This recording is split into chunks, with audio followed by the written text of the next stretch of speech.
They called her Crash behind her back and whispered she'd never make it past basic flight training. But when that Black Hawk started spiraling towards certain death, and she flipped it upside down to save everyone on board, the entire squadron realized they had been mocking a legend in disguise. The Arizona sun blazed mercilessly across Thunderbolt Aviation Academy, casting harsh shadows on the pristine tarmac where million-dollar aircraft gleamed like metal predators. Madison wiped.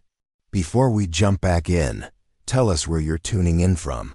And if this story touches you, make sure you're subscribed, because tomorrow, I've saved something extra special for you." Her sweaty palms on her flight suit, her heart hammering against her ribs as she approached the imposing hangar complex.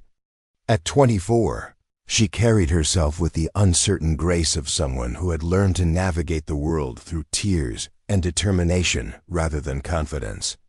Her blonde hair, still damp from the nervous shower she'd taken that morning, clung to her neck beneath the regulation cap. There was something distinctly European in her delicate features, high cheekbones that spoke of Eastern European heritage, and eyes that held depths of emotion most Americans found unsettling. She had arrived at Thunderbolt with credentials so sparse they barely filled half a page, a mysterious transfer student whose background raised more questions than answers. Well, what do we have here?" The voice cut through the desert air like a blade. Captain Rex Maverick Morrison strutted across the tarmac, his swagger as polished as his aviator sunglasses. Behind him trailed a pack of cocky pilots in training, their eyes already sizing up Madison with the predatory amusement of sharks sensing blood in the water. "Great, another diversity quota," muttered Jake Thunder Richardson, the Academy's golden boy whose father had commanded the Blue Angels. His perfectly pressed uniform and artificially whitened smile couldn't mask the entitlement that oozed from every pore. "Bet she's never even seen a helicopter before." Madison's fingers unconsciously found the worn leather journal tucked inside her breast pocket, a habit that had comforted her through countless moments of adversity. The journal contained secrets that would have stunned these arrogant pilots into silence, but for now, it remained her private sanctuary, its pages filled with memories of midnight flights through war-torn skies and the gentle wisdom of a mentor, whose name was whispered in reverence across 3 continents. You can't even tell a Black Hawk from a Chinook," Jake sneered, his voice dripping with practiced cruelty. "This is advanced flight training, sweetheart, not a joyride at the county fair." Laughter erupted from the group's sharp, cutting sounds that bounced off the metal hangars.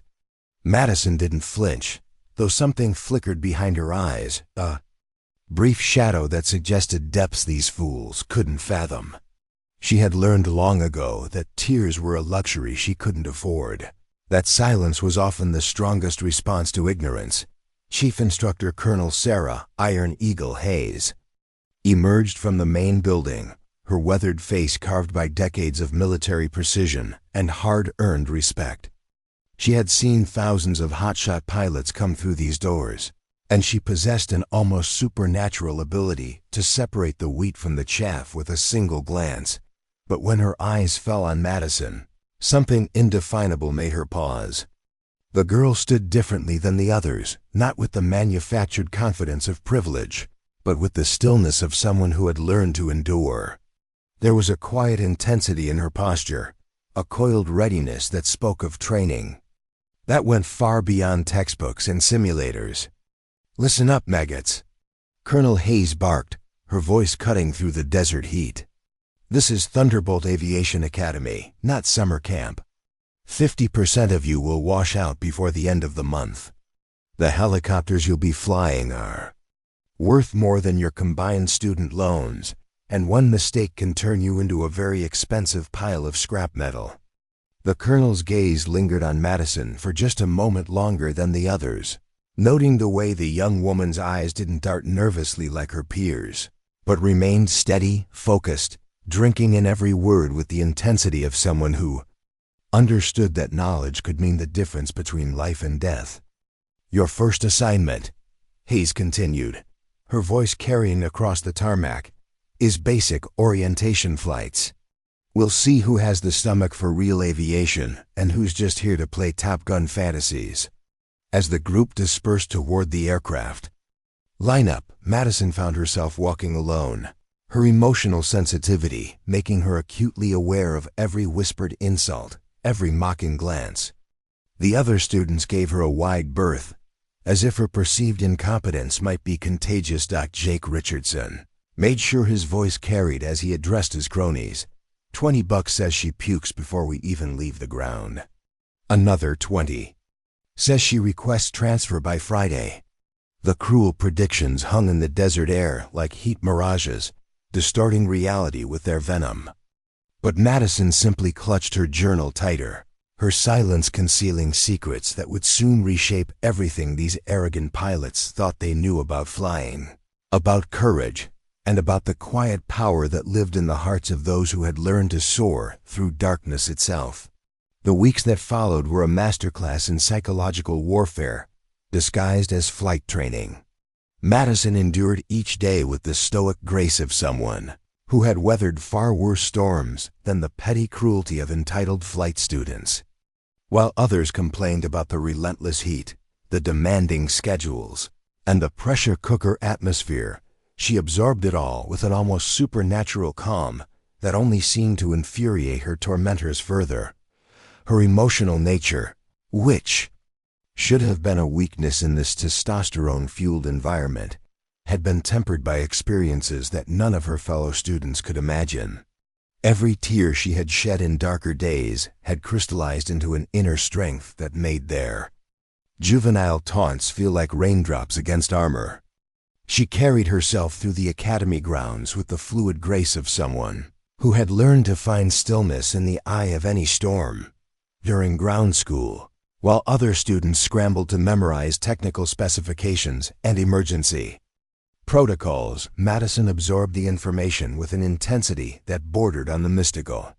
Her notebook filled with precise diagrams and annotations, written in a flowing script that hinted at European education. Each page a testament to a mind that understood aviation on a level that transcended mere mechanical knowledge. "Look at Little Miss Perfect taking notes," Jake whispered loud enough for the entire classroom to hear. "Bet she's writing love letters to her helicopter." The instructor, Lieutenant Marcus Bulldog Chen, had noticed something else entirely. Madison's questions weren't the nervous inquiries of a novice, but probing explorations of edge cases and emergency scenarios that even seasoned pilots rarely considered. When she asked about auto-rotation procedures in zero-visibility conditions, or the aerodynamics of inverted flight in damaged aircraft, Chun found himself giving answers he hadn't expected to discuss until advanced training. But it was during her first solo evaluation flight that the first crack appeared in the facade of her supposed incompetence. Assigned to a basic training helicopter, a reliable but unremarkable machine, Madison performed her pre-flight inspection with movements that were too precise, too economical for someone supposedly seeing a cockpit for the first time. As she lifted off, something indefinable shifted in the aircraft's behavior. Where other students fought the controls, Madison seemed to dance with them. Her touch was so light, so intuitive, that the helicopter responded like a living thing, every maneuver flowing seamlessly into the next. It was a subtle display of skill that only the most experienced eyes could recognize. Colonel Hayes, monitoring the flight from the ground, found herself leaning forward in her chair as she watched the aircraft through binoculars. The flight pattern was textbook perfect, but executed with a finesse that shouldn't have been possible. Each turn, each altitude change, each hover was performed with surgical precision that spoke of thousands of hours of experience, not dozens. She called to her assistant instructor, her voice tight with confusion. "Pull Madison's file again. There's something we're missing." But the file remained frustratingly sparse. A transfer student from an unnamed European flight school, minimal. Hours logged, standard recommendations. It was as if someone had deliberately scrubbed her background clean. leaving only the bare minimum required for admission. Meanwhile, in the air, preparing and narrating this story took us a lot of time, so if you are enjoying it, subscribe to our channel, it means a lot to us. Now back to the story. Madison allowed herself a moment of pure joy as she felt the familiar embrace of flight. The helicopter responded to her thoughts as much as her touch, and for these precious minutes, she could forget the cruel laughter, the whispered insults, and the constant pressure to prove herself. Up here, she was home. Her emotional sensitivity, which made her acutely aware of every slight and every kindness, also made her incredibly attuned to the aircraft's subtle moods and behaviors. She could feel the helicopter's health through her fingertips, sense its limits and capabilities in ways that couldn't be taught from textbooks. It was an almost supernatural connection that had been forged in the crucible of real combat, where such sensitivity meant the difference between survival and becoming another statistic. When she returned to the ground, the landing was so smooth that several watching students actually stopped their conversations to stare. It was the kind of touchdown that spoke of absolute mastery, the aircraft settling onto the tarmac as gently as a butterfly alighting on a flower. "Lucky," Jake muttered. But there was a note of uncertainty in his voice now. Even his cronies seemed less confident in their mockery, their eyes showing the first glimmers of doubt about their assumptions regarding Madison's abilities. That evening, as Madison sat alone in the Academy's mess hall, methodically working through her dinner while scribbling notes in her journal, she remained an island of solitude in the sea of boisterous conversation around her. Her fellow students had formed their cliques and alliances, but she existed apart from them all, her silence not born of shyness, but of secrets too profound to share. In her journal, she wrote with the flowing script that spoke of old-world education. They see tears as weakness, not knowing that every drop has been a lesson in becoming unbreakable. The aircraft here are toys compared to what I've flown, but I must remember, the mission is not to impress, but to evaluate, to understand their limitations before the real test comes. The words would have shocked her tormentors had they been able to read them, revealing depths of experience and purpose that transformed their understanding of who they were really dealing with. But for now, Madison kept her secrets locked away, allowing the facade to continue while she carefully cataloged every weakness, every flaw in their training methods, building a comprehensive assessment that would eventually reshape how pilots were prepared for the realities of modern aviation. The storm was building, and she was its calm center. The mockery escalated with surgical precision, each day bringing new humiliations designed to break Madison's spirit. Jake Richardson had turned tormenting her into an art form, his creativity and cruelty matched only by his father's military connections that made him untouchable. During formation flying exercises, he would deliberately position his aircraft to create dangerous downdrafts, forcing Madison to fight turbulence that shouldn't have existed. "Oops," he would say over the radio, his voice dripping with false innocence. "Didn't see you there. Foreign exchange. Maybe stick to ground school where it's safer." The other students, emboldened by Jake's apparent immunity from consequences, joined the campaign with increasing boldness. Madison's flight gear would mysteriously disappear before training sessions, forcing her to scramble for replacements that never quite fit properly. Her helicopter would be accidentally scheduled for maintenance just as her flight time began, leaving her standing on the tarmac while others took to the sky. During emergency procedure simulations, she found herself paired with the most incompetent students, forced to compensate for their mistakes while instructors scribbled negative marks on their clipboards. The message was clear. She was being set up to fail, her emotional sensitivity weaponized against her as they watched for cracks in her seemingly unshakable composure. But Madison endured it all with the quiet grace of someone who had learned that true strength was measured not in how hard you could hit, but in how much you could absorb without breaking. Her tears, when they came, fell only in the privacy of her dormitory room, where she would clutch her journal and remember the words of the mentor whose wisdom had shaped her into something far more dangerous than these privileged pilots could. Imagine her journal entries during this period revealed the depth of her emotional processing. Today they tried to make me cry in front of everyone. They don't understand that my tears have already been shed in places where crying meant staying human in the face of inhumanity. Each insult is just noise compared to the screams I've heard. Each cruel laugh just an echo of sounds that once threatened to break my soul entirely. The writing was accompanied by technical diagrams that would have stunned the Academy's instructors. Detailed schematics of advanced rotor configurations, emergency procedures for combat situations that weren't taught in any civilian flight school, and navigation calculations for flying in conditions that officially didn't exist. Lieutenant Shun began to notice the disconnect between Madison's supposed inexperience and her performance during written examinations. Her test scores were consistently perfect, but more disturbing was the way she answered questions that weren't even asked, providing solutions to scenarios that wouldn't normally be covered until advanced training. When asked to calculate fuel consumption for a standard patrol route, she would also provide figures for combat maneuvering, evasive flying, and emergency evacuation procedures.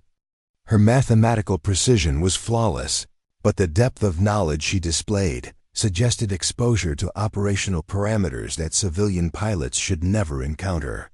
Colonel Chun approached Hayes after reviewing Madison's latest examination, his voice carrying a note of confusion that was rare for the veteran instructor.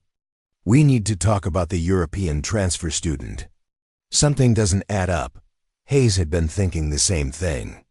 Madison's file remained frustratingly thin, but her performance told a different story entirely. During night flight training, the most demanding phase of the program, she demonstrated spatial awareness that bordered on supernatural. While other students struggled with disorientation and instrument dependence, Madison flew as if she could see through the darkness itself. More concerning was her behavior during emergency scenarios. When simulated engine failures were introduced, most students would panic, their training warring with adrenaline as they fought to remember procedures. Madison's response was different, too calm, too automatic, as if she had lived through real emergencies that made simulations feel like gentle exercises. Her emotional sensitivity, which should have been a liability during high-stress situations, seemed to give her an almost psychic connection to her aircraft. She could sense mechanical problems before instruments detected them, feel atmospheric changes that other pilots missed entirely, and navigate through conditions that challenged even seasoned aviators. The Academy's flight surgeon, Dr. Lisa Chang, had begun documenting Madison's physiological responses during training. Where other students showed elevated heart rates and stress indicators during challenging maneuvers, Madison's vital signs remained steady, almost meditative. It was the biological signature of someone who had learned to find peace in the midst of chaos. "She's not stressed by flying," Chang reported to Hayes during their weekly briefing. "If anything, she's more relaxed in the cockpit than on the ground. I've never seen anything like it in 20 years of evaluating pilots." As the weeks progressed, Jake's attacks became more personal, more vicious. He had noticed the same things the instructors were beginning to see, and it threatened his carefully constructed self-image as the Academy's natural leader.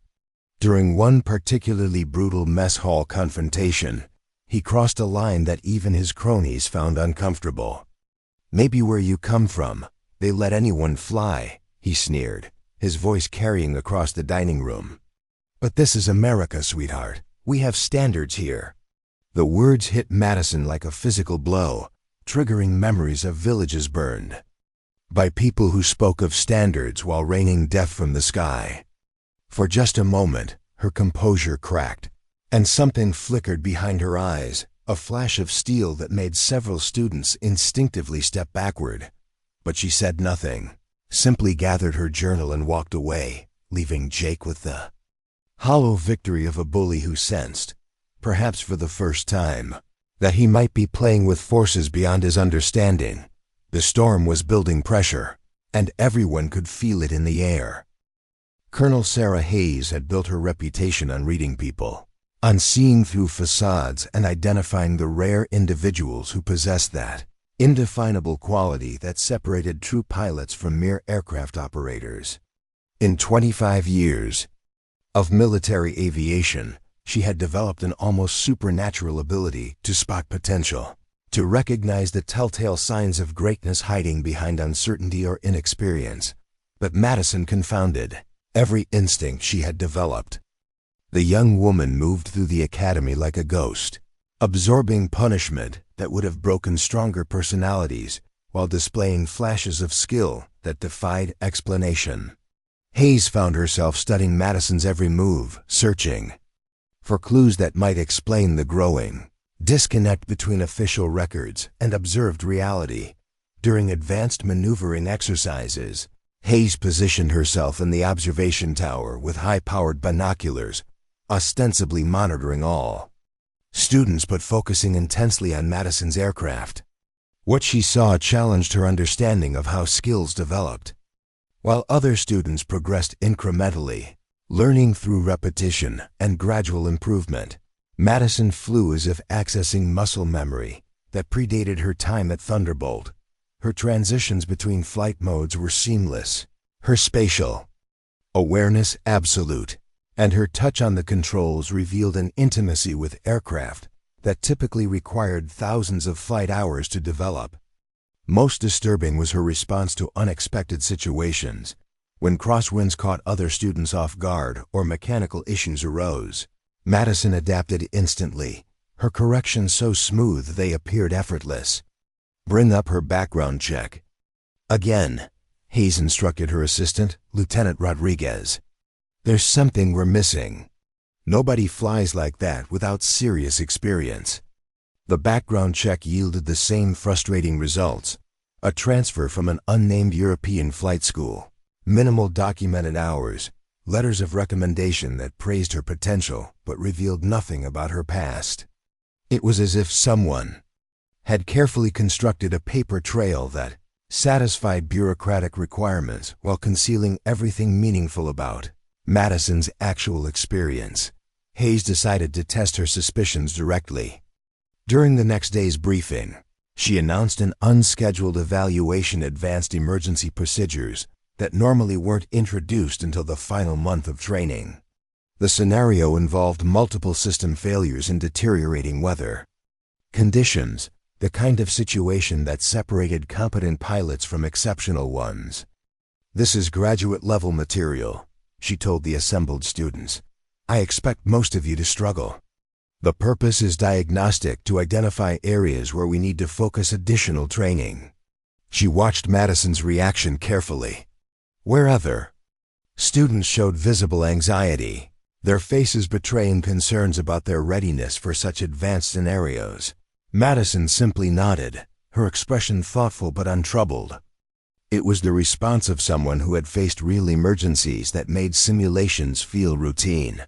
The exercise took place in the Academy's most sophisticated flight simulator, a $1 million machine that could replicate conditions so realistic that even experienced pilots found them challenging. Hayes observed from the control room as students struggled through scenarios that pushed them far beyond their comfort zones. Jake Richardson, despite his bravado, lasted only 12 minutes before declaring an emergency landing, his artificial confidence crumbling under pressure that revealed the limitations of privilege-based training. Other students fared no better, their performances ranging from barely adequate to genuinely concerning. Then Madison entered the simulator. What happened next defied every assumption Hayes had made about the young woman's experience level. Madison didn't just complete the scenario, she improvised solutions that weren't in any manual, demonstrated knowledge of emergency procedures that existed only in classified military documents, and flew with a precision that suggested she had lived through similar situations in reality. When the simulator threw multiple hydraulic failures at her, Madison compensated with control inputs that required intuitive understanding of aerodynamics that couldn't be taught from textbooks. When weather conditions deteriorated beyond standard parameters, she navigated using techniques that only combat pilots typically learned. Most shocking was her calm throughout the entire exercise. Her vital signs, monitored by the simulators. Biometric systems remained stable even during moments that should have triggered fight-or-flight responses. She approached each emergency with methodical precision, her emotional sensitivity allowing her to feel the aircraft's behavior in ways that transcended mechanical understanding. "Jesus Christ," whispered Dr. Chang, who was monitoring the session. "Look at her stress indicators. She's more relaxed than I am just watching this."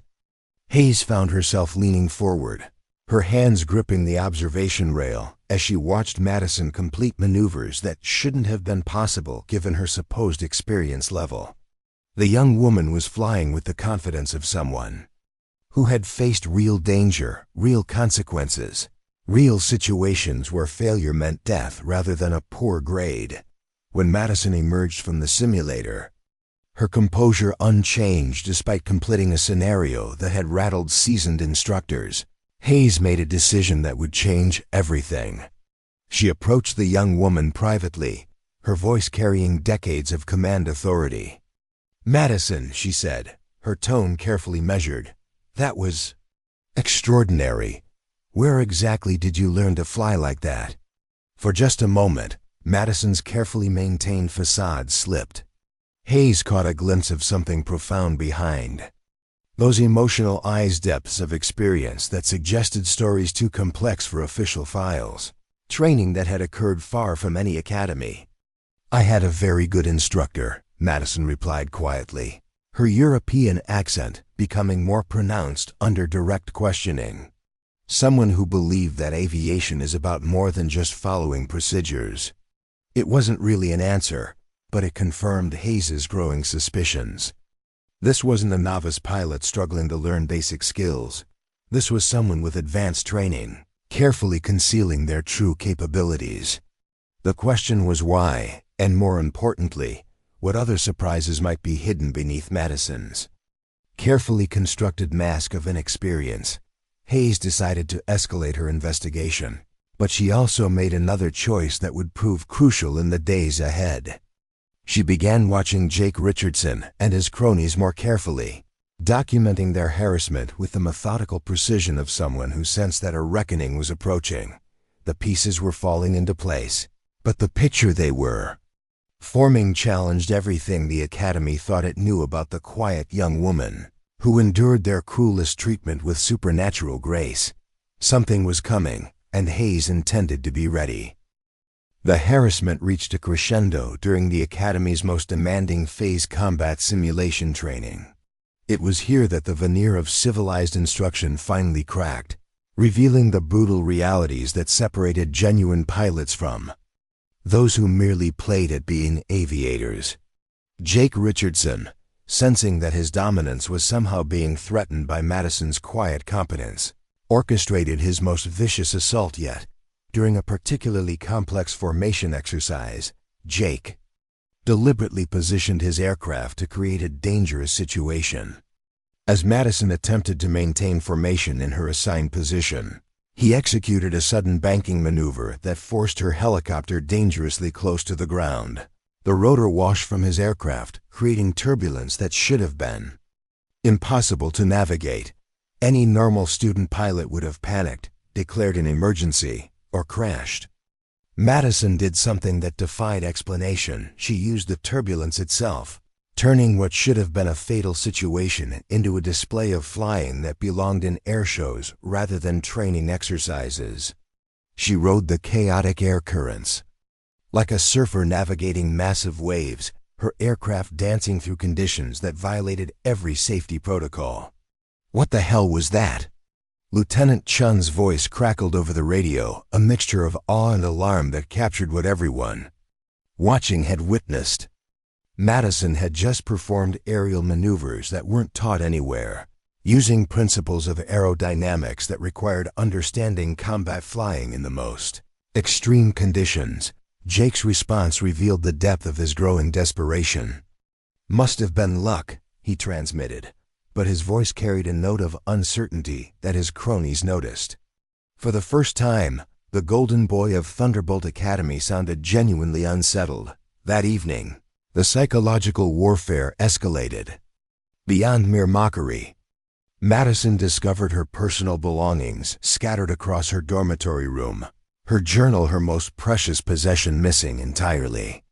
The violation cut deeper than any verbal assault, striking at the very core of her emotional sanctuary.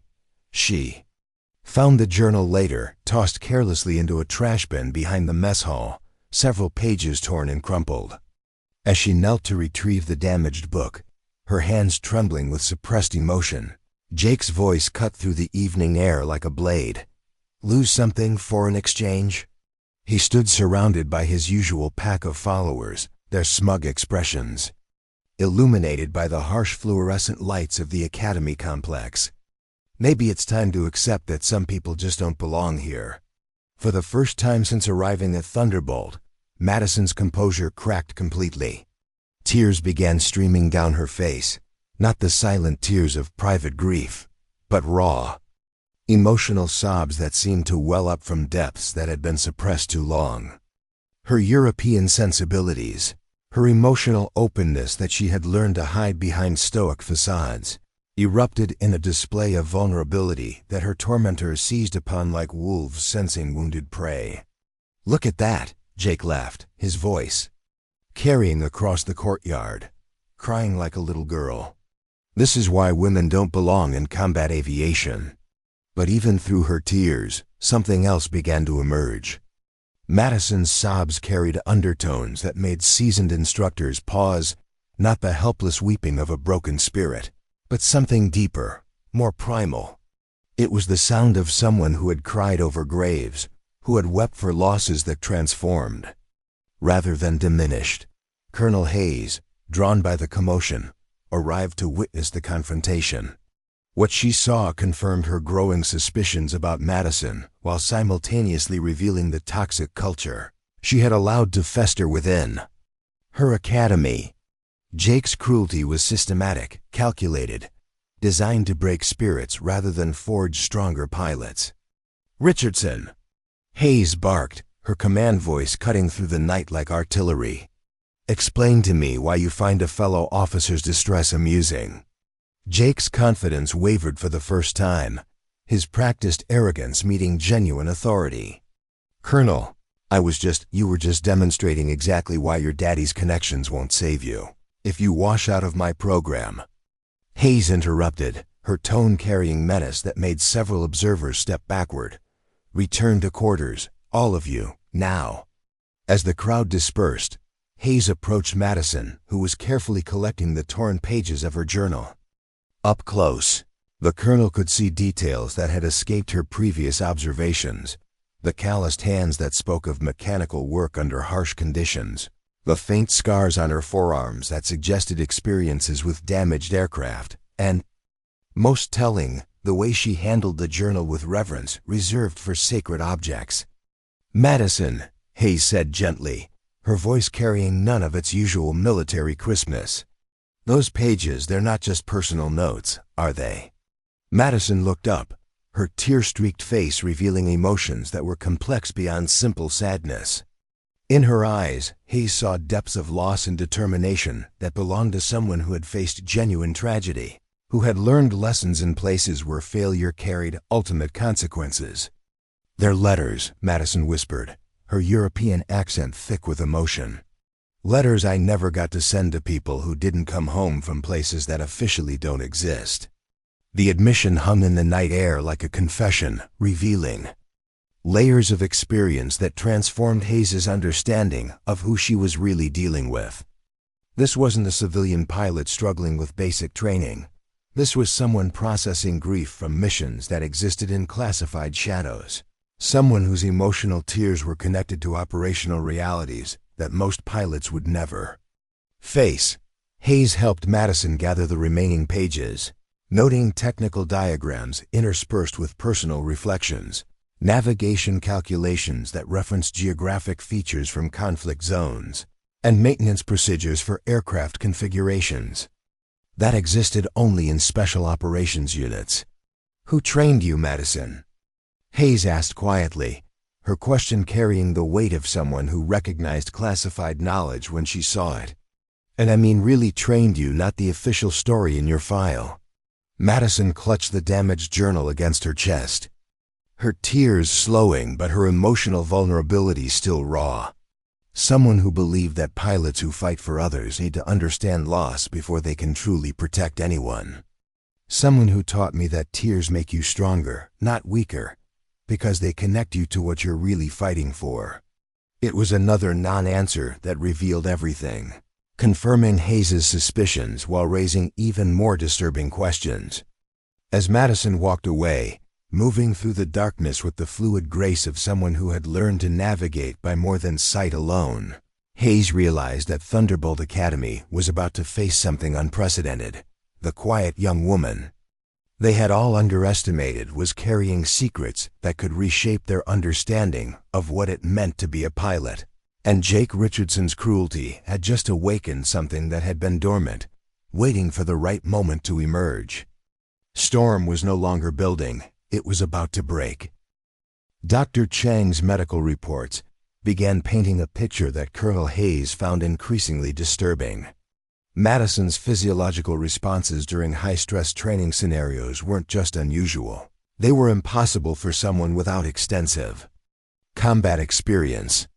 Her baseline stress markers indicated someone who had developed coping mechanisms that only emerged after prolonged exposure to life-threatening situations. "Look at these readings," Chang said, spreading Madison's medical files across Hayes' desk. "Her cortisol levels during emergency simulations are actually lower than her resting state. That's not normal adaptation. That's trauma response that's been weaponized into operational advantage." Hayes studied the data with growing unease. Madison's sleep patterns showed the fragmented architecture typical of combat veterans, her reflexes tested at levels that suggested training under conditions that civilian flight schools couldn't replicate. And most concerning, her psychological profile indicated someone processing ongoing grief from recent losses. "She's not just hiding her flight experience," Hayes concluded. "She's hiding active operational history." The revelation came as Jake Richardson's campaign against Madison reached unprecedented levels of viciousness. Having witnessed her emotional breakdown over the damaged journal, he had apparently decided that psychological warfare was more effective than professional sabotage. His attacks became personal, targeting her European heritage with casual racism that revealed the ugly depths of his privileged worldview. During morning briefings, he would make comments about foreign infiltrators and question whether Madison's loyalties lay with American aviation interests. His cronies, emboldened by his escalating cruelty, began spreading rumors about her background that grew more outlandish with each retelling. "I heard she's here on some kind of asylum program," whispered Tommy Ace Davidson, loud enough for Madison to hear. Probably couldn't cut it in whatever Third World Air Force trained her. The psychological assault was systematic and relentless, designed to isolate Madison completely from any potential support within the academy. But what Jake and his followers failed to recognize was that their victim was conducting her own form of surveillance, cataloging their weaknesses with the methodical precision of someone trained in more than just aviation.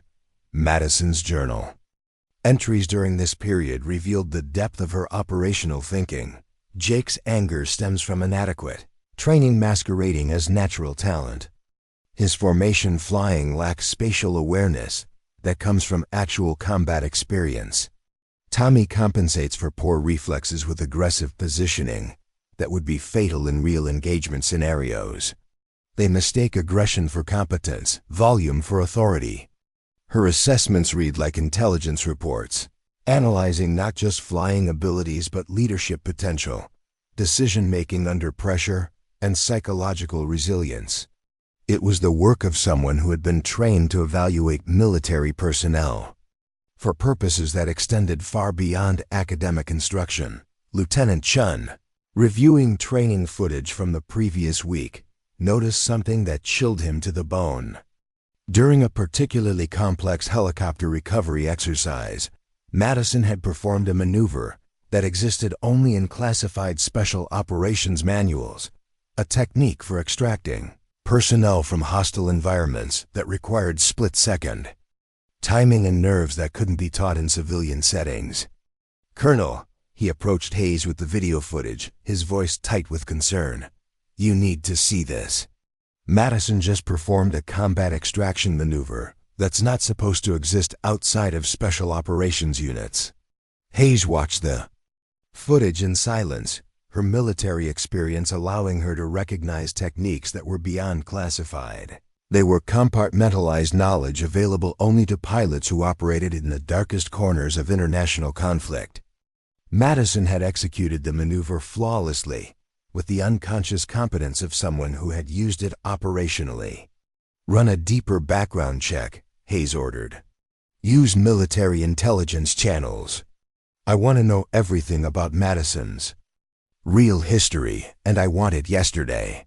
But the deeper background check yielded results that were even more frustrating than the original investigation. Madison's digital footprint had been professionally scrubbed, her past existence carefully erased from databases that should have contained records dating back years. It was the work of intelligence professionals, the kind of systematic identity manipulation that protected assets operating in deep cover. Whoever cleaned her background had access to systems we're not supposed to know about, Rodriguez reported. After exhausting official channels, "This isn't bureaucratic incompetence, this is operational security at the highest levels." As Hayes grappled with the implications of Madison's true identity, the young woman herself was reaching the limits of her emotional endurance. The constant harassment, combined with the necessity of concealing her real capabilities, was creating psychological pressure that even her extensive training couldn't indefinitely manage. Her tears had become more frequent, occurring not just during moments of acute stress, but during quiet periods when grief over past losses combined with current isolation created emotional storms that threatened to overwhelm her carefully maintained composure. Each sob carried the weight of comrades lost in operations that officially never happened, of missions that had cost everything while achieving objectives that couldn't be acknowledged. The journal became her lifeline. During these dark moments, its pages containing not just technical knowledge, but personal letters to the dead, final communications with teammates who had fallen in places where their sacrifices would never be publicly honored. "Marco," she wrote in flowing script that betrayed European education, "they treat kindness like weakness here, just like you said they would. But you were wrong about one thing. The tears don't make me weaker. They make me remember why we do this work, why some things are worth protecting, even when protection costs everything." The letter was addressed to someone who wouldn't read it, part of a ritual of remembrance that kept Madison connected to purposes larger than the petty cruelties of academy politics. But it also revealed the depth of loss that drove her mission, the personal stakes that made enduring Jake's harassment feel like a minor price to pay for objectives that remained hidden from everyone around her. Hayes, reading intelligence reports that raised more questions than they answered, finally made a decision that would accelerate everything toward its inevitable conclusion. She scheduled an advanced combat simulation exercise, the kind of scenario that would require Madison to reveal capabilities that couldn't be explained by civilian training. The test would force the truth into the open, one way or another. Colonel Hayes announced the advanced combat simulation with deliberate timing, scheduling it for the week when psychological pressure had reached its peak and Madison's emotional state appeared most fragile. The exercise would involve real aircraft, operating in extreme conditions, a joint training operation with an active military unit that would push every student beyond anything they had previously experienced. "This is not an academic exercise," Hayes addressed the assembled students, her voice carrying the gravity of someone who understood the difference between training and reality. "You'll be flying alongside active duty pilots in scenarios that replicate actual combat conditions. Failure here doesn't result in poor grades, it results in people dying. The announcement sent ripples of anxiety through the student body. Even Jake Richardson's usual bravado seemed diminished as the implications sank in. Real military pilots would be observing their performance, evaluating not just their technical skills, but their capacity to function under pressures that civilian training couldn't replicate. Madison received the news with her characteristic stillness. But Hayes noticed something different in her posture, a subtle shift that suggested the young woman was finally approaching a situation where her true capabilities might become necessary rather than carefully concealed. For the first time since arriving at Thunderbolt, Madison looked genuinely alert rather than simply enduring. The exercise would take place at Edwards Air Force Base, utilizing a combination of advanced helicopters, including the Black Hawk variants, that represented the pinnacle of military aviation technology. Students would be required to demonstrate proficiency in formation flying, emergency response procedures, and combat maneuvering that pushed both pilot and machine to their operational limits. You'll be evaluated by Captain Maria Viper Santos, Hayes continued, a combat veteran with 3 tours in classified theaters. She has zero patience for incompetence and absolute authority to remove anyone who poses a safety risk to the operation. Jake's face went pale at the mention of Captain Santos, a legendary figure whose reputation preceded her like a warning. Stories circulated about her ability to identify pilot weaknesses within minutes of observation, her intolerance for privilege-based advancement, and her uncanny knack for separating genuine capability from impressive-sounding credentials. As the students prepared for transport to Edwards, Madison's behavior underwent a subtle but noticeable transformation. Her movements became more purposeful, her equipment checks more thorough, and her interaction with aircraft systems revealed familiarity that went beyond academic knowledge.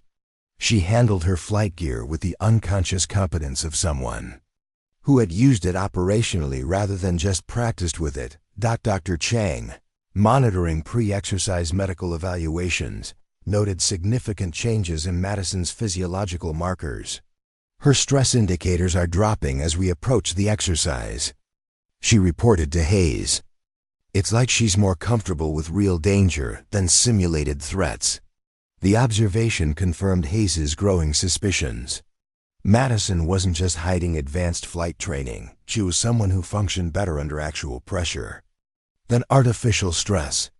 It was the psychological profile of an operator who had learned to find calm in chaos, whose nervous system had been conditioned by experiences that made training exercises feel routine.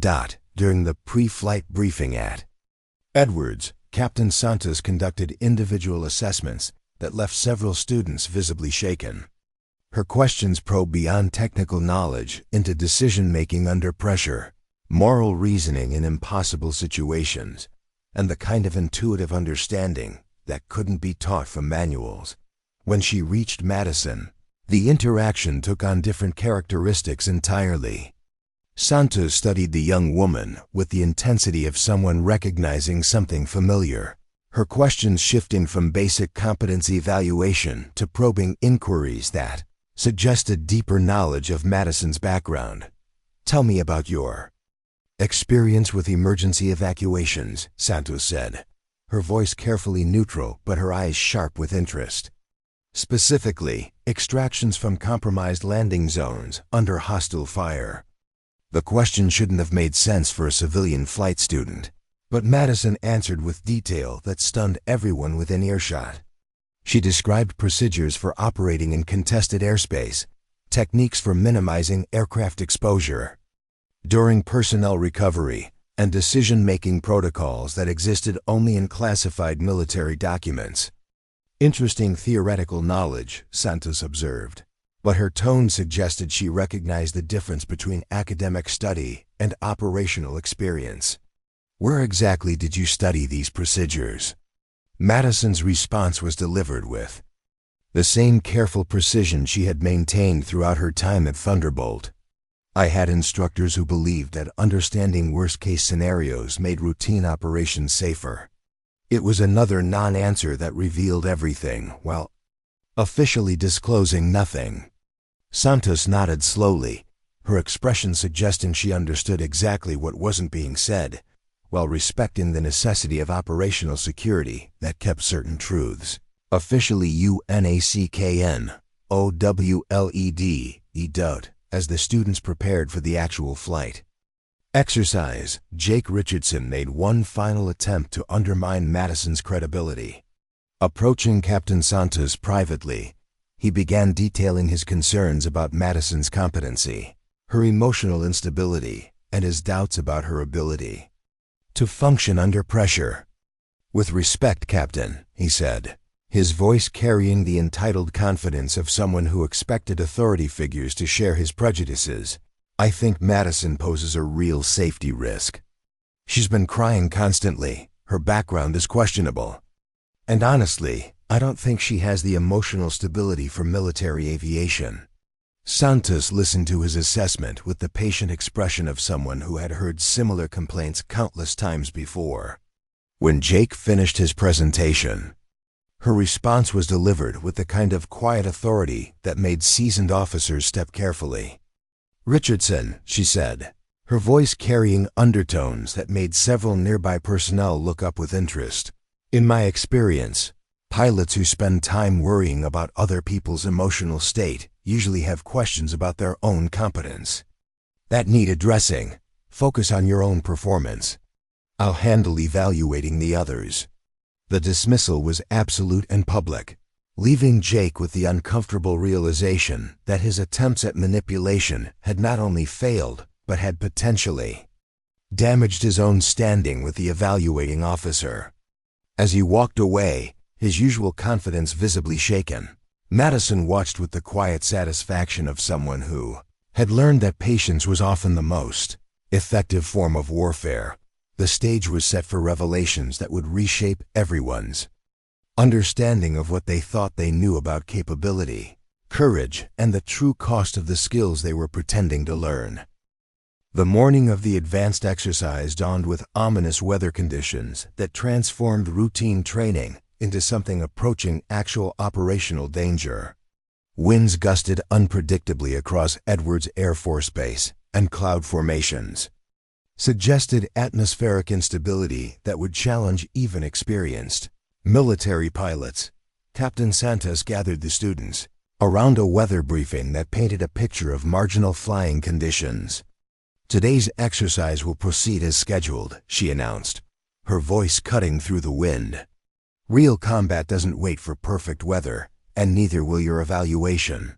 The aircraft lineup was intimidating, a formation of Black Hawks, whose sleek profiles spoke of serious military capability rather than training equipment. These were operational machines, equipped with advanced avionics and performance capabilities that far exceeded anything the students had previously encountered. Madison approached her assigned aircraft with movements that were fluid and economical, her pre-flight inspection revealing knowledge of systems that civilian training hadn't covered. She checked components that other students ignored, tested functionality that training manuals rarely mentioned, and interacted with the aircraft's controls with familiarity that suggested operational experience rather than academic study. Jake Richardson, despite his usual bravado, appeared nervous as he conducted his own pre-flight procedures. The real military environment, combined with weather conditions that demanded genuine skill rather than privilege-based confidence, was exposing limitations that academy politics had previously concealed. "This is actual military hardware," he muttered to his cronies, his voice lacking its usual arrogance. "One mistake here, and we're not just failing a test, we're destroying million-dollar aircraft." As the students completed their preparations, Captain Santos moved among them with the predatory grace of someone evaluating prey. Her observations were methodical and comprehensive, noting not just technical competence, but psychological readiness, decision-making under pressure, and the kind of intuitive aircraft handling that separated genuine pilots from mere operators. When she reached Madison, Santos paused longer than with the other students. The young woman's interaction with the Black Hawk revealed familiarity that transcended training. She moved around the aircraft with the unconscious competence of someone who had flown similar machines operationally. "Interesting approach to your systems check," Santos observed, watching Madison test flight controls with techniques that weren't part of standard curricula. "Where did you learn to evaluate hydraulic response characteristics that way?" Madison's reply was delivered with her characteristic precision. "I was taught that aircraft communicate their health through subtleties that instruments sometimes miss. Understanding those communications can mean the difference between successful missions and preventable failures." The answer revealed operational thinking that belonged to combat pilots rather than students, confirming Santos's growing suspicions about Madison's true background. But it also raised questions about why someone with such advanced experience was subjecting herself to basic training harassment. As the formation prepared for takeoff, atmospheric conditions deteriorated further. Crosswinds reached levels that challenged aircraft handling, and visibility decreased to margins that tested navigation skills under pressure. Several students requested delays, their confidence eroding as conditions moved beyond their comfort zones. Madison, however, seemed to become more focused as conditions worsened. Her pre-flight communications were precise and economical. Her aircraft positioning revealed understanding of formation dynamics that accounted for atmospheric variables, and her readiness reports carried the calm authority of someone who had operated in far more challenging environments. "Formation Alpha, prepare for departure," Santos transmitted from her lead aircraft. "Maintain tight intervals and follow prescribed flight paths. Any deviation from assigned routes will result in immediate termination from the exercise."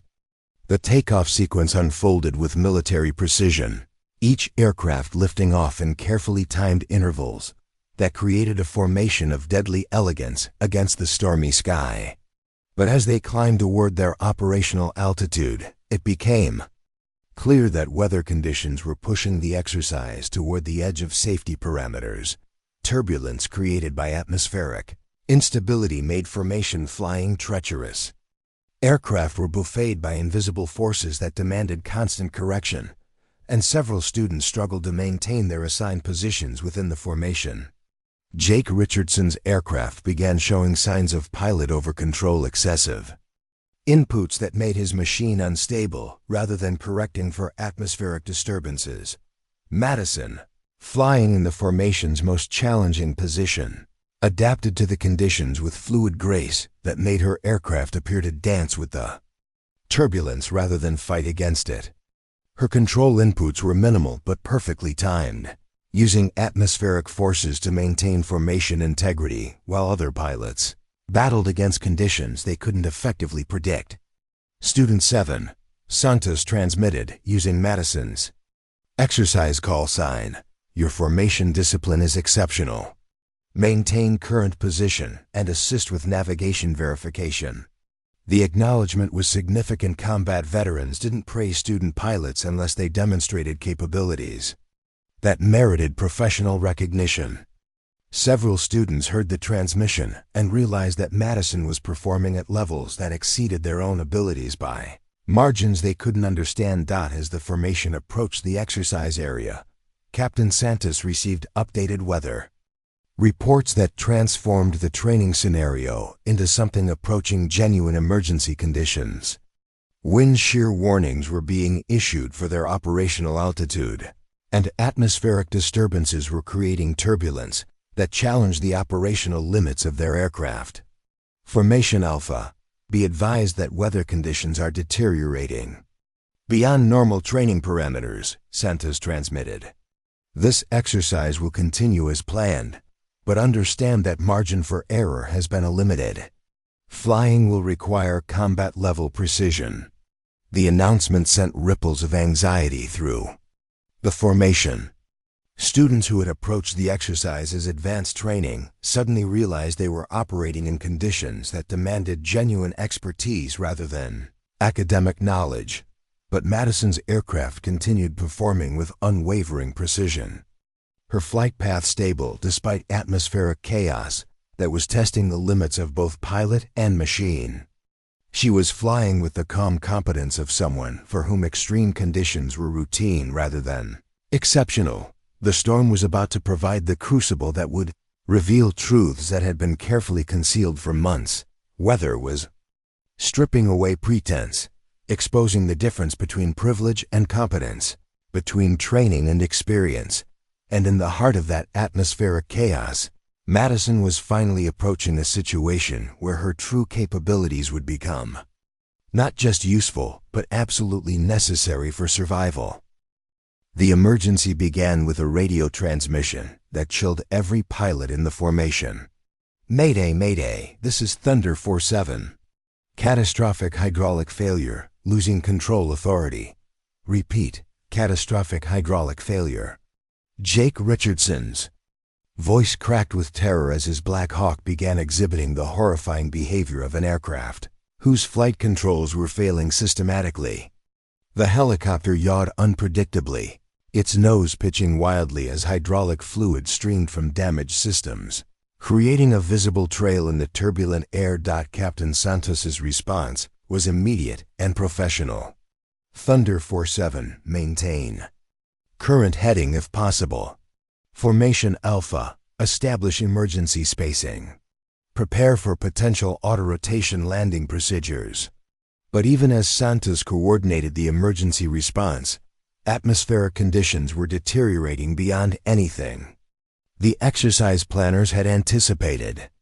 Wind shear created invisible columns of turbulent air that could flip aircraft inverted without warning, and the approaching storm system was generating microbursts that could slam helicopters into the ground with lethal force.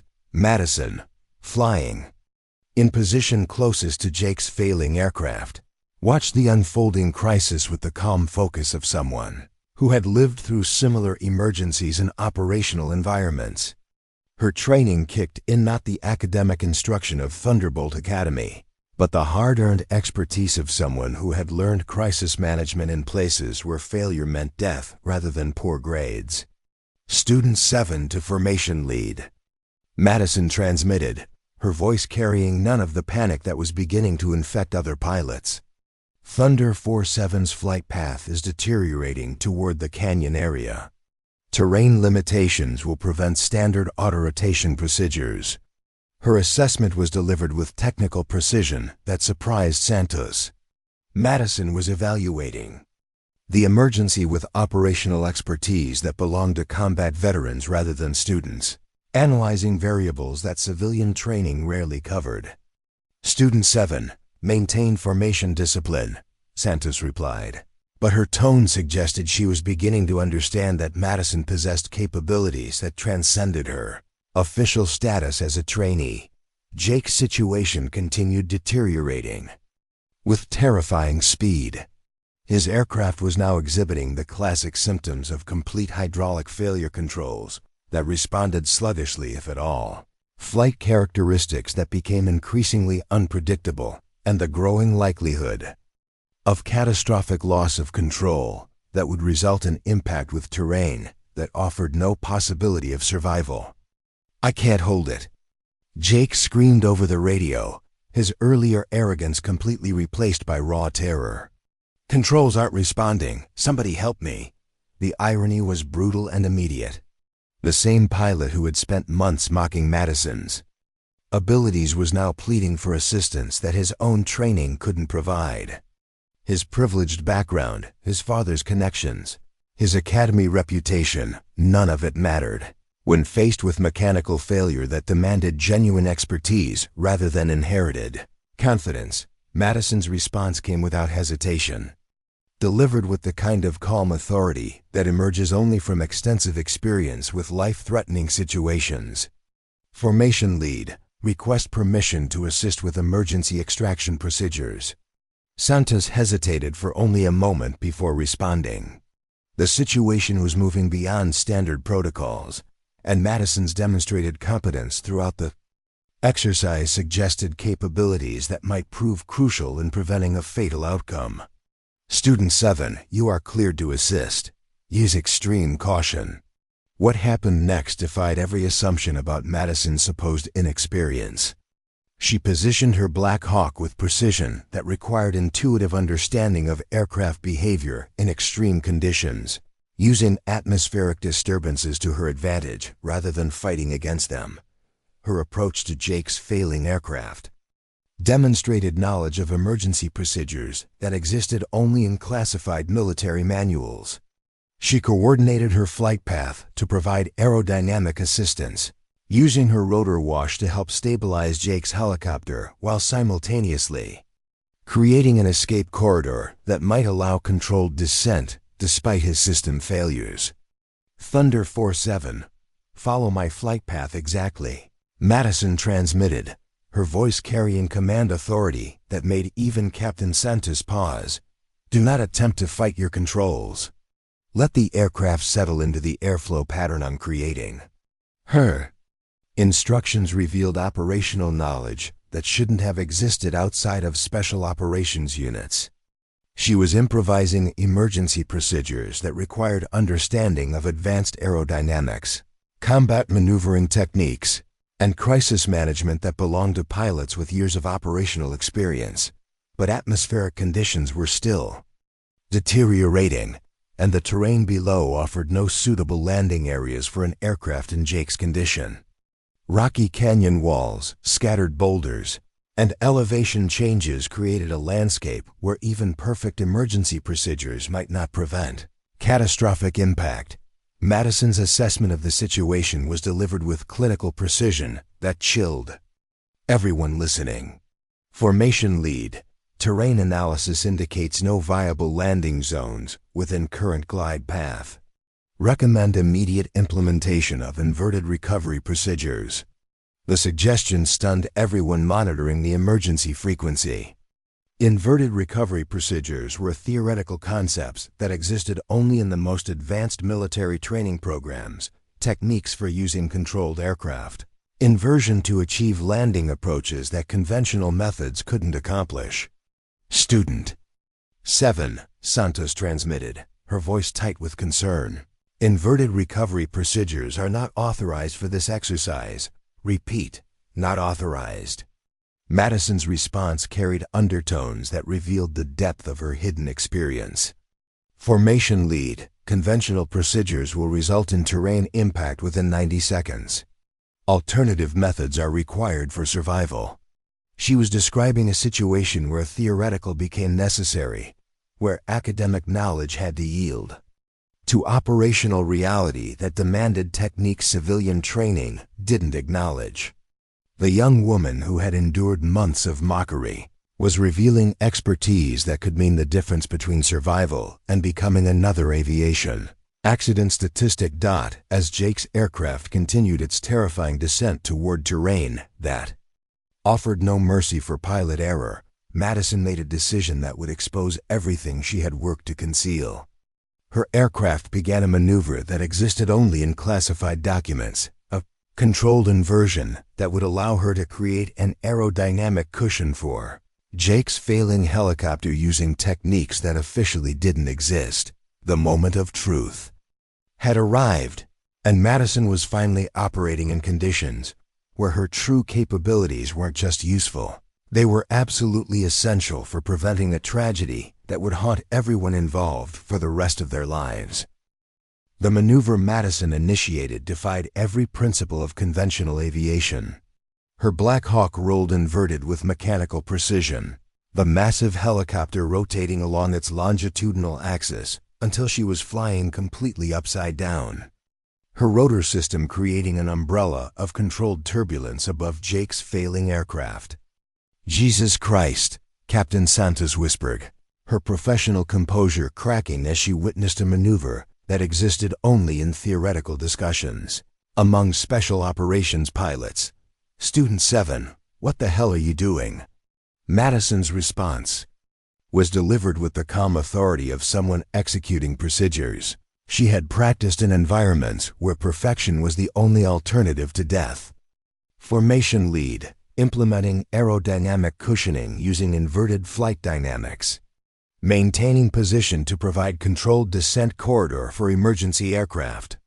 Flying inverted in a Black Hawk required skill sets that couldn't be taught.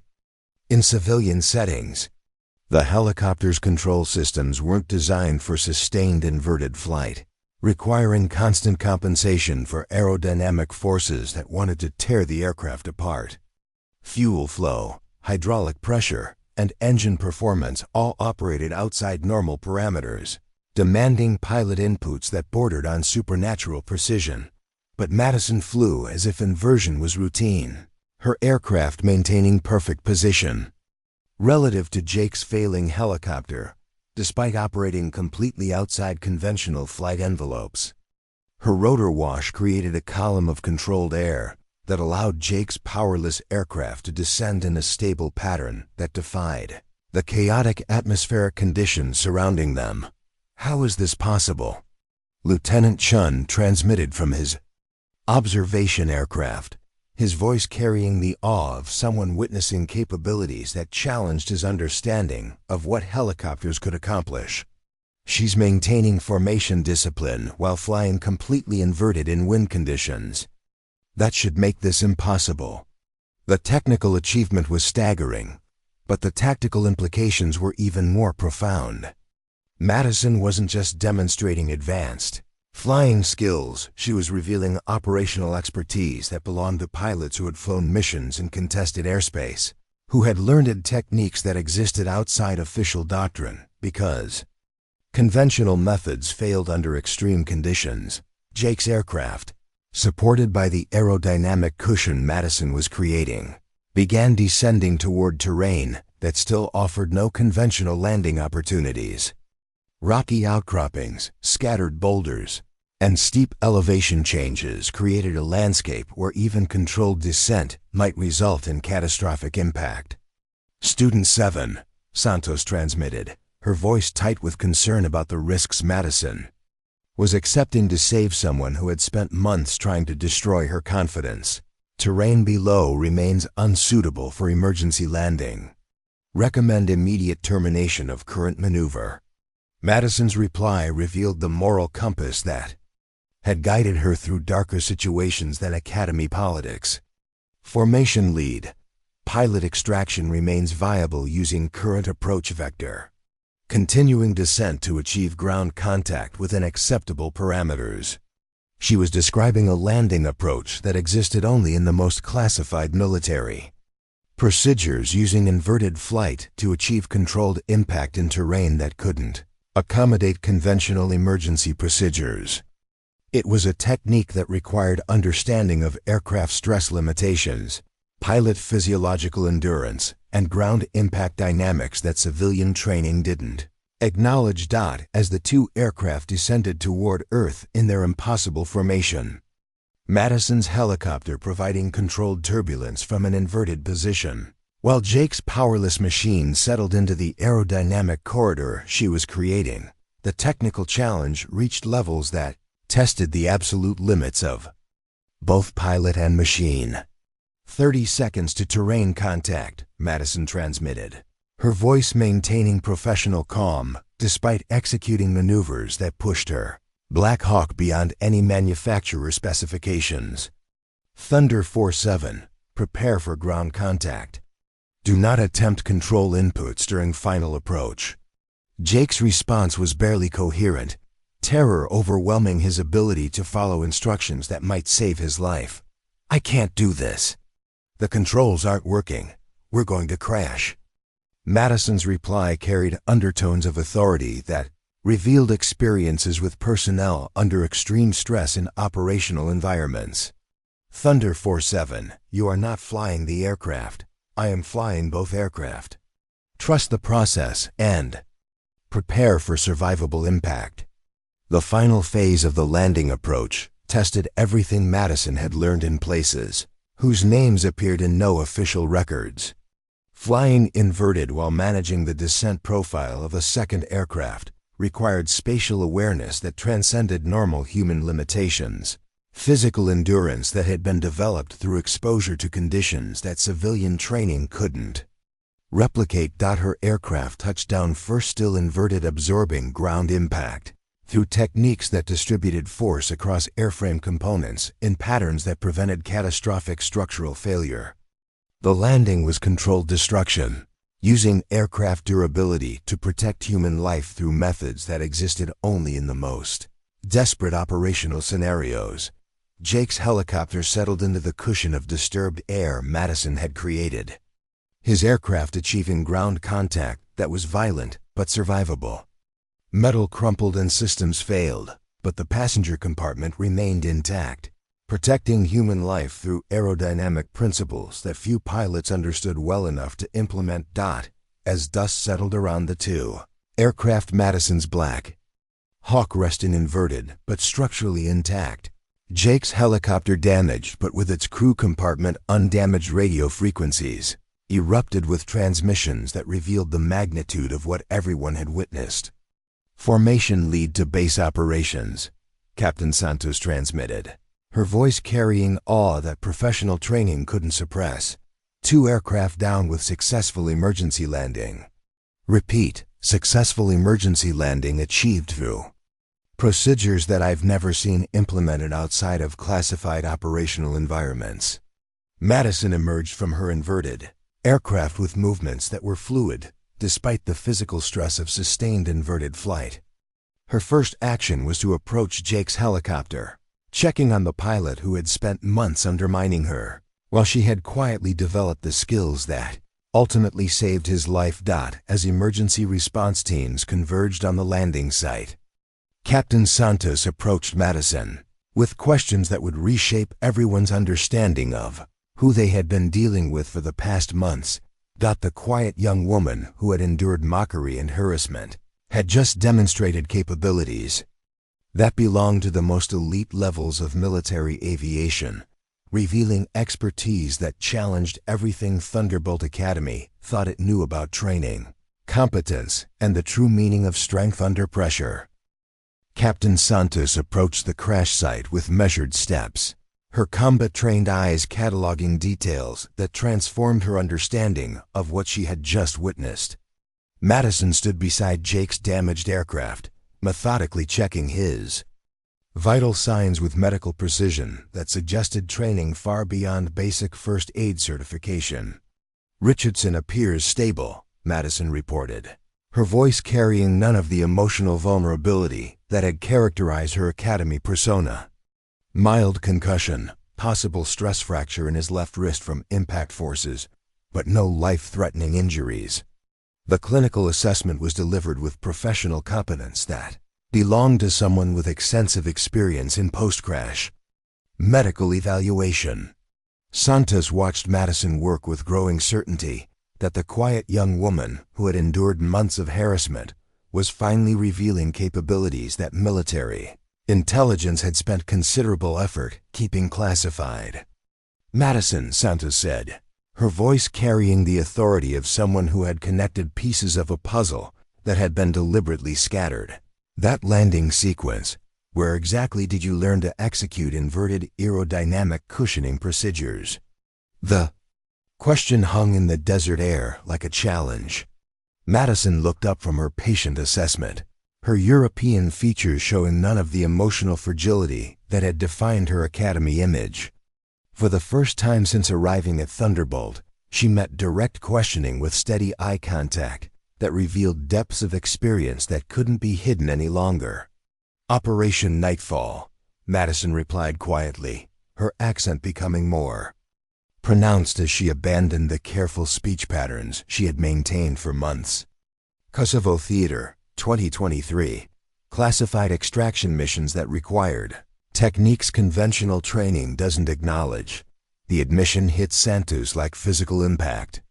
Operation Nightfall existed only in the most compartmentalized intelligence files, a series of humanitarian rescue missions that had operated beyond official acknowledgement, extracting personnel from situations that diplomacy couldn't resolve and conventional military action couldn't address. Jesus Christ, Santos whispered, her professional composure finally cracking completely. You're Europa 7. The call sign carried legendary status among special operations aviation communities. Europa 7 was whispered about in briefing rooms where operations were discussed that never appeared in official records. Pilot whose missions had saved lives in places where salvation seemed impossible, whose techniques had redefined what helicopter aviation could accomplish under extreme conditions. Jake Richardson, regaining consciousness on his stretcher, heard the exchange through the fog of his concussion. Even in his compromised state, the implications penetrated his awareness. The woman he had spent months mocking, whose abilities he had questioned, whose emotional responses he had used as weapons against her. She was a legend whose operational achievements existed in classified files that his father's connections couldn't access. That's impossible, Jake mumbled, his voice slurred by head trauma and psychological shock. She's just a student. She cries all the time. She can't even. His protest trailed off as reality forced its way through privileged assumptions that had shaped his worldview. Every tear Madison had shed, every moment of apparent vulnerability, every instance where she had absorbed his cruelty without retaliation, all of it recontextualized by the revelation that she was someone whose courage had been tested in ways that civilian training couldn't replicate. Colonel Hayes, arriving via emergency response helicopter, approached the scene with questions that had been building for months, finally demanding answers. The background checks that had yielded nothing, the skills that defied explanation, the psychological profile that suggested operational experience, all of it suddenly made sense in the context of Europa 7's presence at Thunderbolt Academy. Madison, Hayes said, her voice carrying decades of military authority tempered by genuine respect. Operation Nightfall ended 8 months ago. What brings Europa 7 to a civilian flight training academy? Madison's response revealed the depth of purpose that had sustained her through months of harassment. The Ministry of Defense requested operational assessment of current training methodologies. Recent pilot casualties in operational theaters suggested deficiencies in preparation protocols that needed evaluation. She had been conducting an investigation, not learning basic aviation skills, but evaluating whether Thunderbolt Academy was producing pilots capable of surviving the realities that civilian training couldn't acknowledge. Every insult she had endured, every moment of apparent incompetence she had displayed, had been part of a comprehensive assessment that would reshape how pilots were prepared for missions that officially didn't exist. Your tears, Santos said, understanding beginning to dawn in her voice. They weren't weakness. Madison's reply carried emotions that connected to losses that Jake Richardson's privileged background couldn't comprehend.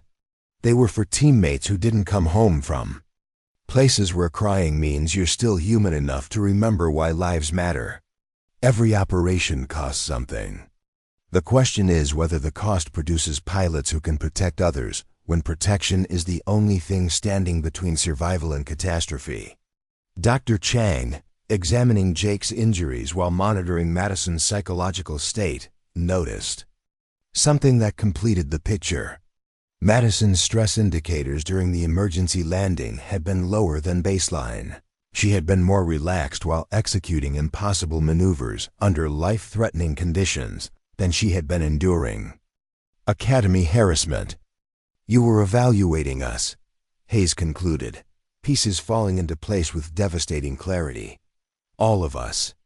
Our training methods, our culture, our priorities. Madison nodded, her silence no longer concealing an experience, but protecting operational security that was finally becoming unnecessary.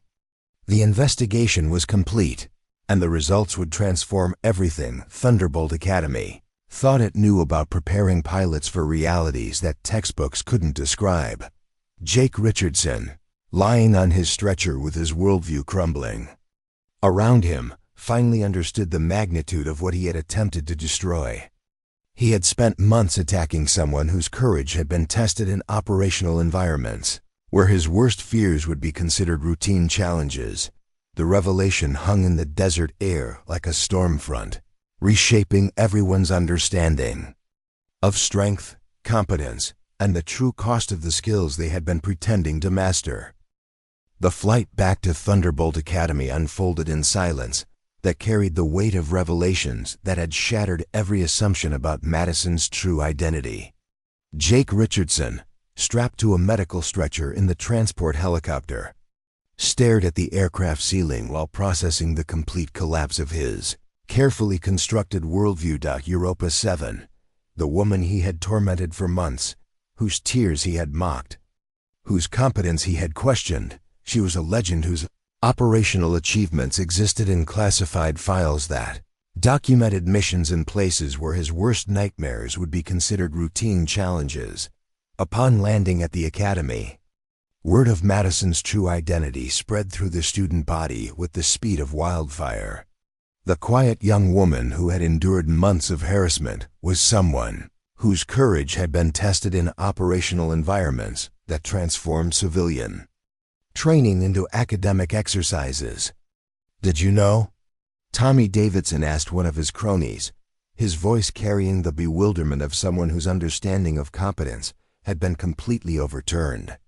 "Did any of us know we were mocking someone who saved lives in actual combat?" The questions revealed the depth of ignorance that had fueled months of cruelty. Students who had laughed at Madison's emotional responses were learning that her tears connected to losses they couldn't comprehend. Teammates who hadn't returned from missions that protected people who would never know their names. Colonel Hayes convened an emergency meeting that would reshape Thunderbolt Academy's approach to training evaluation. Madison's assessment report, compiled over months of careful observation while enduring systematic harassment, documented deficiencies in preparation protocols that had contributed to pilot casualties in operational theaters. "Your findings," Hayes said, reviewing documents that contained recommendations written in Madison's flowing European script. "They're damning. According to your analysis, our training produces pilots who can operate aircraft but lack psychological resilience for situations where technical competence isn't sufficient for survival." Madison's reply was delivered with the professional precision of someone who understood the difference between academic achievement and operational readiness. Current methodologies emphasize individual performance over collaborative survival. Students learn to compete rather than protect. When real missions require sacrifice for others' safety, this training becomes counterproductive. Her critique extended beyond technical skills to cultural problems that had created environments where harassment was tolerated, where emotional strength was mistaken for weakness, and where privilege was confused with competence. Jake Richardson's behavior wasn't an isolated problem. It was symptomatic of institutional failures that produced pilots unprepared for realities that demanded moral courage alongside technical expertise. Dr. Chang presented psychological evaluations that supported Madison's conclusions. Students who demonstrated the most aggressive behavior during training showed the poorest performance indicators when faced with scenarios requiring personal risk for others' protection. The correlation is statistically significant. The data revealed that the Academy's culture of competition and individual achievement was producing pilots whose psychological profiles predicted failure in operational environments where success required placing mission objectives above personal safety considerations. Jake Richardson, released from medical observation but facing disciplinary review, approached Madison in the Academy courtyard where she sat writing in her journal, the same worn leather book he had once scattered across the ground in casual cruelty. "Why?" he asked, his voice stripped of the arrogance that had characterized their previous interactions. "Why didn't you destroy me when you could have? I spent months trying to break you, and you were." He struggled to find words for revelations that challenged everything he thought he understood about strength and weakness. Madison's response revealed the moral foundation that had sustained her. through operational experiences that Jake's privileged background couldn't comprehend. Because destroying you wouldn't have fixed the system that created you. Your cruelty was a symptom, not the disease. Her assessment was clinical, but not without compassion. Jake's behavior had emerged from training environments that rewarded aggression over empathy, individual achievement over collaborative protection, and privilege over genuine competence. Humiliating him publicly wouldn't have addressed institutional problems that produced similar failures systematically. The tears, Jake continued, his voice carrying shame that was beginning to replace entitlement. You were grieving for people who died in missions I can't even imagine. Madison nodded, her emotional responses finally contextualized for someone who had used them as weapons against her. Every operation costs something. The question is whether the cost produces pilots who understand that protecting others is more important than protecting yourself. Captain Santos, observing the interaction from across the courtyard, approached with documents that would formalize changes Madison's assessment had recommended. The Ministry of Defense has approved implementation of your training modifications. Thunderbolt Academy will be restructured according to your operational recommendations. The changes would transform how pilots were prepared for realities that civilian training couldn't acknowledge. Collaborative exercises would replace competitive evaluations.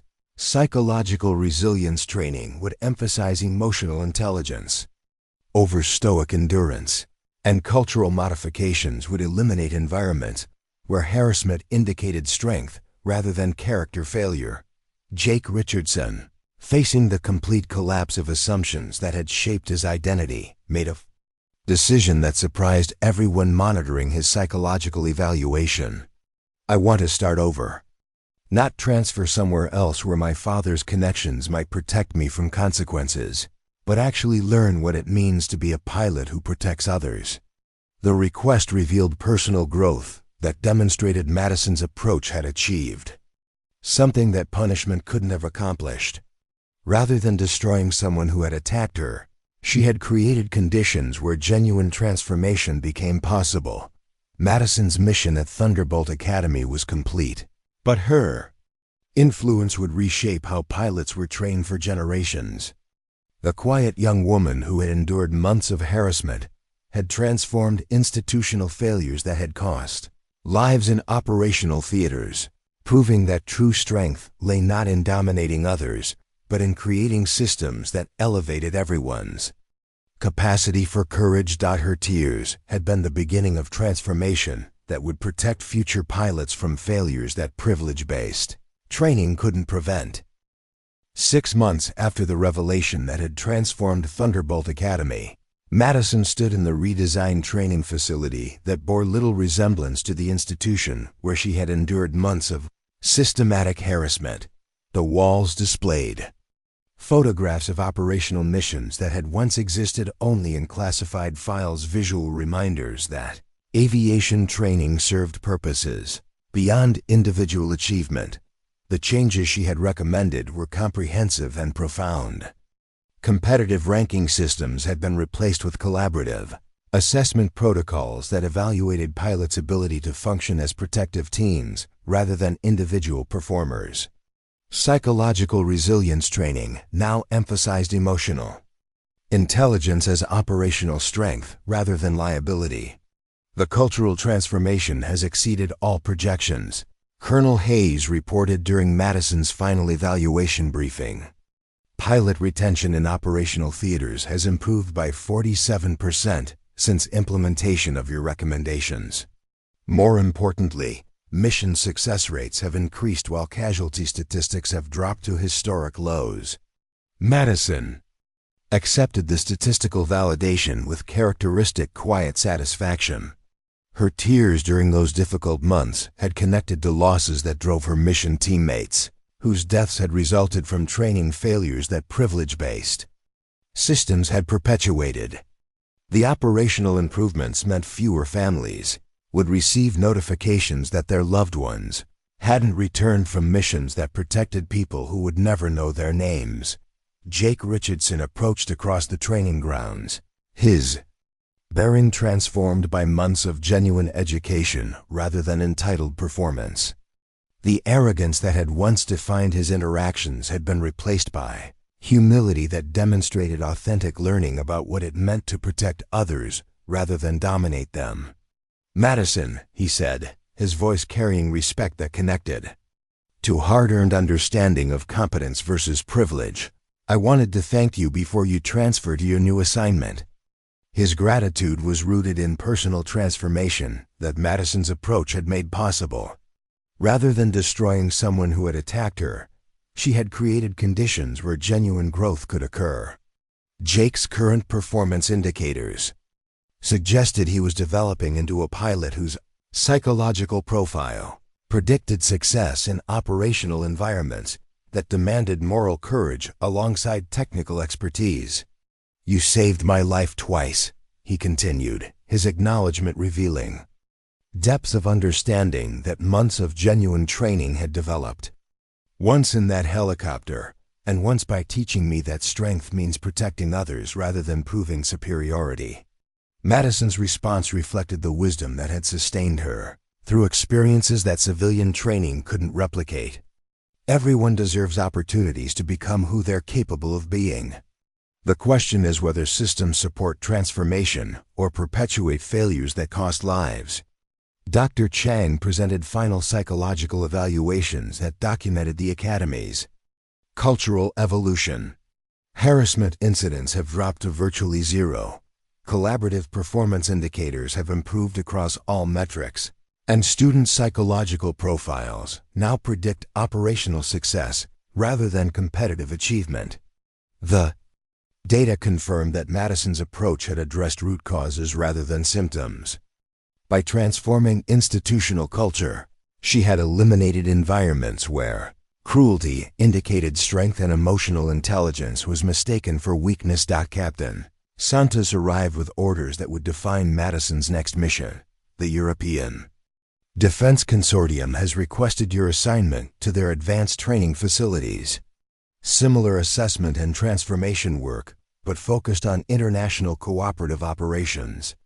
The new assignment would extend Madison's influence beyond American military aviation, applying lessons learned at Thunderbolt Academy to international training programs that prepared pilots for missions requiring collaborative protection across national boundaries. As Madison prepared for departure, she visited the memorial garden that had been created to honor pilots who had been lost in operational theaters, a physical reminder that training served purposes beyond academic achievement. Among the commemorative stones was one bearing the simple inscription, "For those whose tears became strength." Her journal, now filled with technical recommendations and personal reflections that would guide future training modifications, contained final entries that revealed the emotional journey that had transformed institutional failures into systemic improvements. "They mocked my tears without understanding that each one connected to teammates whose sacrifice demanded better preparation for those who would follow." The harassment revealed cultural problems that had contributed to operational casualties. Transforming those problems into protective systems honors losses that official records cannot acknowledge. The writing reflected the moral foundation that had sustained her through experiences that challenged everything civilian life assumed about courage, competence, and the true cost of protecting others. As her transport helicopter lifted off from Thunderbolt Academy, Madison looked down at training grounds that had been transformed by her presence. Students who had once competed for individual recognition now collaborated on exercises that emphasized protective teamwork. Instructors who had tolerated harassment now understood that emotional intelligence was operational strength rather than personal liability. The quiet young woman who had endured months of mockery while conducting classified assessment had proven that true strength lay not in dominating others, but in creating systems that elevated everyone's capacity for courage. Her tears had become the foundation for transformation that would protect future pilots from failures that privilege and cruelty had perpetuated. In hangars where laughter had once been used as a weapon, the sound of collaborative training now prepared pilots for missions where protecting others was more important than protecting oneself. Europa 7 had completed another mission, but her legacy would continue reshaping how pilots learned to transform their strength into protection for those who needed it most. The Academy's new motto, inscribed above the main entrance, captured the essence of her contribution: strength through service, courage through compassion. The storm had passed, but the transformation it brought would endure for generations of pilots who would never know the name of the woman whose tears had taught them that true flight meant lifting others rather than proving superiority. Up next, you've got 2 more standout stories right on your screen. If this one hit the mark, you won't want to pass these up. Just click and check them out. And don't forget to subscribe and turn on the notification bell so you don't miss any upload from us.